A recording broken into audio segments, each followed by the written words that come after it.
वंदे मातरम, भारत माता की। मित्रों, कांग्रेस आजकल एक मुद्दा लेकर बहुत उत्साह में दिख रही है। ओल्ड पेंशन स्कीम, जो 2004 में बंद कर दिया गया था।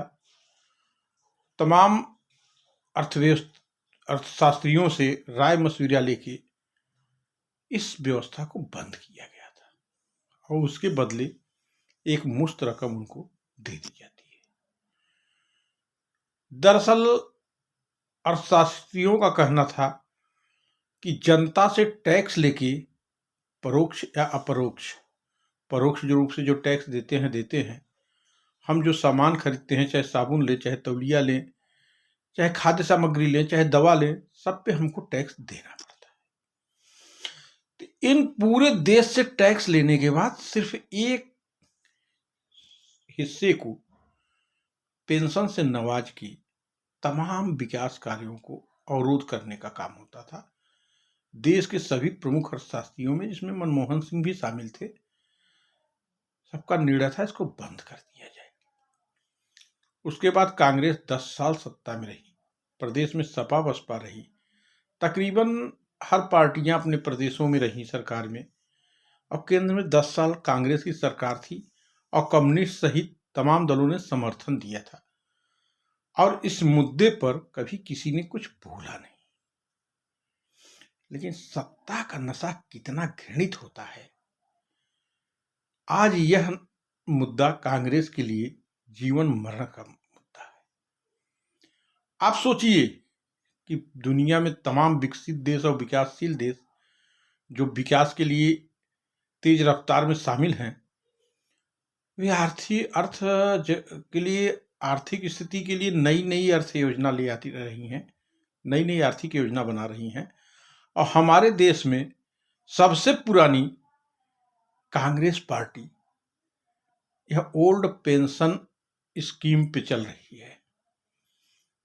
कहने में कोई गुरेज नहीं कि यह ओल्ड पेंशन स्कीम रिटायर कर्मचारियों के लिए नहीं, अपितु कांग्रेस सबसे बुजुर्ग राजनीतिक दल जो बुजुर्ग हो चुकी है, अपने राजनीतिक पेंशन की व्यवस्था में लगी है, अपने सत्ता के पेंशन की व्यवस्था में लगी है। मित्रों, अर्थव्यवस्था अगर सुदृढ़ होता है जिस देश का, जो देश विकास पे सरपट दौड़ता है, वह विश्व के मानचित्र में सशक्त होकर उभरता है। आज भारतवर्ष विश्व के मानचित्र में सशक्त होकर उभरा है। पाकिस्तान का प्रधानमंत्री जो कभी धमकी देता था कि 370 को बहाल करो कश्मीर में, तब हम बात करेंगे, अब सऊदीया के प्रिंस से, राजकुमार से पैरवी कर रहा है कि मोदी से कहिए हमसे बात कर ले। यह भारत के सशक्त होने का सबूत है। लेकिन कांग्रेस सहित तमाम वे दल जिनकी राजनीतिक रोटी बंद हो चुकी है, उनको लगता है कि हमें सत्ता चाहिए, इसके लिए देश के सीने पर चाहे जितना चोट देना होगा हम देंगे। मित्रों, देश के आर्थिक स्थिति, देश के मजबूती के लिए सरकार को काम करना चाहिए।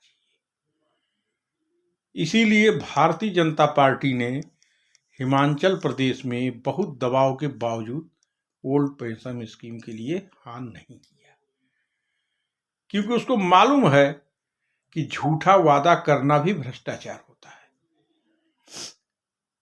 लेकिन कांग्रेस सहित तमाम दलों ने इसे मुद्दा बना लिया